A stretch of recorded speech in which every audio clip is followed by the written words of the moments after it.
Hi everyone, Kate Luber here. I'm going to show you how I deal with mixed light when I'm shooting inside my home or somebody else's home. This is my mom's home on Christmas Day, and my daughter here and my uncle are having a snowball fight indoors. You can see the reflection here. There's an open floor-to-ceiling door or window here, so it's letting in natural light, and that's responsible for this light over here. But then we also have this lamp on over here that's giving us really warm light. So the light on this side of the frame is really warm, whereas this side over here is a little cooler and it's also more intense. So the focal point right now is my daughter and my husband, because the light is so much brighter. Natural light is just naturally stronger than artificial light. So all of our attention is going here, but this is really the main action. So this is how I tackle situations like this. The first thing I'm going to do is I'm going to set my white balance for the warm side, because that's what we're focusing on. And this snowball is getting, it's kind of even as far as the natural light and the artificial light. So we're just going to use the snowball, and that warms up our white balance overall. Excuse me. Now I'm going to tackle this bright area here, and we're also going to brighten up this area. So I'm going to use my radial filter, and I'm going to do a big circle around this area. And it is going to get a little bit of her arm, but that's okay. I have it feathered quite a bit. And I'm going to invert, so I'm affecting this area here. And you can see that I have negative 0.5 exposure. That's just my default. And you can see that it's darkening them already to make the exposure a little bit more balanced with this side of the frame.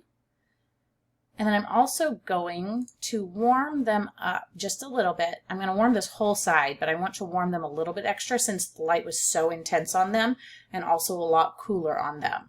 So I'm going to warm them up, and now I'm going to do a new radial gradient. And I'm going to brighten up my uncle's face. I actually just did negative exposure to the rest of the frame. I'm going to do one more for my uncle.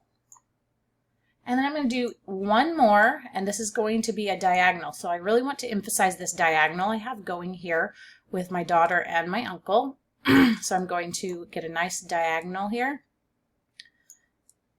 And then once I've darkened everything, I'm actually just going to lift overall exposure until he is now brighter than my husband. My daughter's shirt is still a little bit too bright, so we're going to focus on her shirt and darken it just a little bit.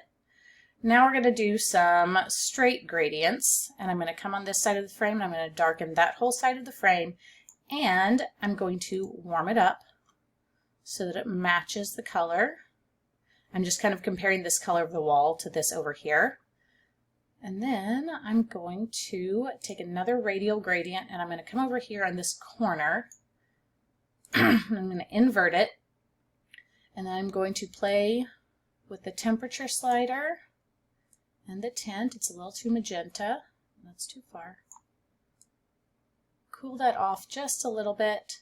And it's a little bit hard because the shadow parts here are cooler than these warm areas. These are naturally going to be a little bit warmer.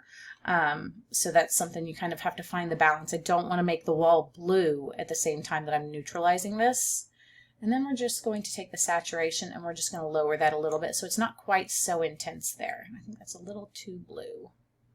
There we go. And we've balanced that out a little bit more.